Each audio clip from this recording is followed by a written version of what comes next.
নমস্কার বন্ধুরা, Sweety kitchen and ব্লগে আপনাদের সকলকে জানাই স্বাগত। আজ আবার চলে আসলাম নতুন একটা রেসিপি নিয়ে। আজ রান্না করে দেখাবো কচু দিয়ে ভেটকি মাছ কীভাবে রান্না করতে হয়। তো ভিডিওটা দেখতে চাইলে কিন্তু অবশ্যই না টেনে ভিডিওটা শেষ পর্যন্ত দেখতে হবে। তাহলে চলুন রান্নাটা আমরা কিভাবে করব সেটা আমরা দেখে নিই। কচুটা রান্না করার জন্য সর্বপ্রথম আমি কচুটা লবণ জল দিয়ে সিদ্ধ করে ফেলে দেব।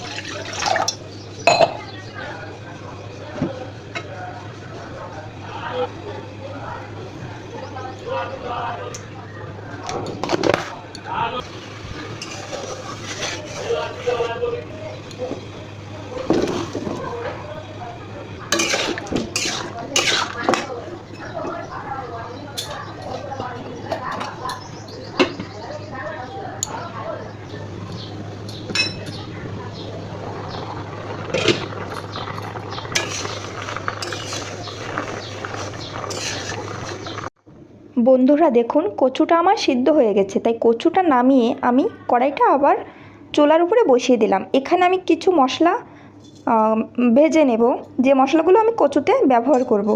এখানে দিয়ে দিচ্ছি গোটা ধনে, একটু গরম মশলাতে আছে লবঙ্গ, এলাচ, দারুচিনি।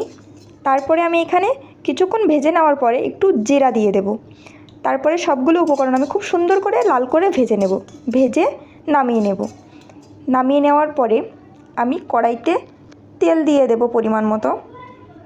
পরিমাণের থেকেও একটু বেশি দেব, কারণ মাছগুলো ভাজতে গেলে একটু বেশি পরিমাণেই তেল দিতে হবে। তার জন্য আমি তেলটা দিয়ে তেলে একটু লবণ দিয়ে দিলাম। সামান্য একটু লবণ দিতে হবে, তাহলে মাছটা লেগে যাবে না। লবণটা দেওয়ার পরে আমি যে মাছগুলো আমি ধুয়ে কেটে রেখেছি, সেগুলো আমি লবণ হলুদ মাখিয়ে রেখেছিলাম, সেই মাছগুলোই আমি এক এক করে দিয়ে দেব।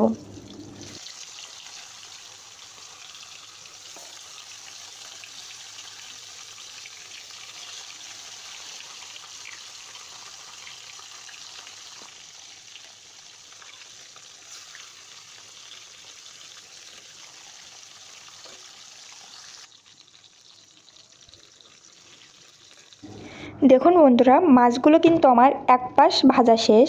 এবার আমি মাছগুলো খুব সুন্দর করে উল্টে দেব। আমি প্রথমবার ভেবেছিলাম যে মাছগুলো হয়তো লেগে যেতে পারে। আপনারাও খেয়াল করে দেখবেন, প্রথমে মনে হচ্ছিল দেখে যে মাছগুলো লেগে যাবে, কিন্তু আমার মাছ কিন্তু একটুও লাগেনি। দেখুন কত সুন্দরভাবে সব মাছ উঠে যাচ্ছে, কারণ এখানে তেলে লবণ দিলে মাছগুলো খুব সুন্দরভাবে উঠে যায়, এগুলো আর লেগে যায় না। দেখুন মাছগুলো কিন্তু আমার লাল করে ভাজা প্রায় শেষ। আর একটু সামান্য ভাজবো আমি। সামান্য ভাজার পরে আমার মাছগুলো কিন্তু অবশেষে ভাজা কমপ্লিট। তো আমি মাছগুলো এবার সবগুলো একটা একটা করে উঠিয়ে নেব, খুব আস্তে আস্তে, কারণ ভেটকি মাছ খুব সহজে একটু ভেঙে যায়, এই কারণে। তারপরে এখানে আমি ফোড়ন হিসেবে জিরা, একটা শুকনো ঝাল আর দুটো তেজপাতা দিয়ে দেব। এটা দিলে তরকারি দিয়ে আসলে সুন্দর একটা ফ্লেভার বেরোয়। তারপরে যে কচুটা আমি আদা সিদ্ধ করে রেখে দিয়েছিলাম, সেই কচুটাই আমি দিয়ে দেব। এই কচুটা কিন্তু অনেক ভালো, এটা আমাদের বাড়ির কচু। এটা খুব সহজেই সিদ্ধ হয়ে গেছিলো, এজন্য অনেকক্ষণ আমার জ্বালানো লাগেনি, 5 মিনিট মতো লেগেছিল। তারপরে আমি কিছুক্ষণ তেলে ভাজার পরে এখানে লবণ এবং হলুদ পরিমাণ মতো দিয়ে দেব।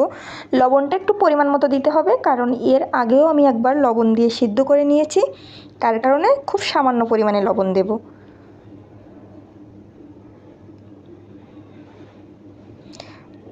দেখুন আমার কষানো কিন্তু প্রায় শেষ, আর কালারটা কত সুন্দর আইছে। এখানে আমি একটা শুকনো ঝাল দিয়ে দিছি, এই কারণে যে যখন কষানো হয়ে যাবে ওই ঝালটা ভিতর থেকে হয়ে যাবে, তখন আমি একটু চাপ দিলেই ওটা খুব সুন্দরভাবে তরকারির সাথে মিশে যাবে এবং সুন্দর একটা কালার আসবে। আপনারা চাইলে দিতে পারেন, না চাইলে দেবেন না, এটা কোনো সমস্যা না। তারপরে আমি এখানে দুটো রসুনের কোয়া ছাড়িয়ে রেখেছিলাম, সেটা দিয়ে দিলাম। দেওয়ার পরে কিছুক্ষণ ধরে কষালাম। দেখুন কালারটা খুব সুন্দর আইছে।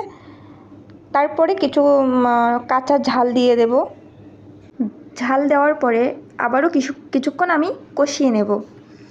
তো বন্ধুরা, আপনারা যারা আমার চ্যানেলে নতুন আছেন তারা যদি আমার ভিডিওটি পেতে চান বা ভিডিওটি ভালো লেগে থাকে, তাহলে প্রতিদিন আমার ভিডিও পেতে অবশ্যই আমার চ্যানেলটিকে সাবস্ক্রাইব করে রাখবেন এবং দেখার আগে অবশ্যই একটা লাইক করবেন আর কমেন্টে কিন্তু অবশ্যই জানাবেন আজকের রান্নাটা কেমন লাগলো। তো দেখুন বন্ধুরা, আমার ঝোল ফুটে উঠেছে তরকারির। এবার আমি মাছগুলো খুব সুন্দর করে দিয়ে দেব। দেওয়ার পরে আমি 10 মিনিট জাল করে নিয়েছি। 10 মিনিট জাল করার পরে আমার তরকারিটা দেখুন কত সুন্দর একটা কালার হয়েছে আর কি সুন্দর ফুটে উঠেছে তরকারিটা।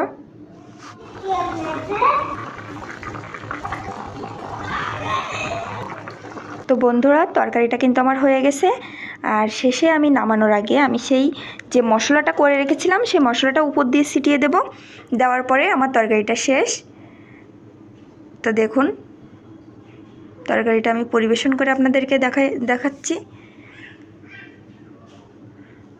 তো আজকের রেসিপিটা কেমন হলো অবশ্যই কিন্তু আপনারা জানাবেন।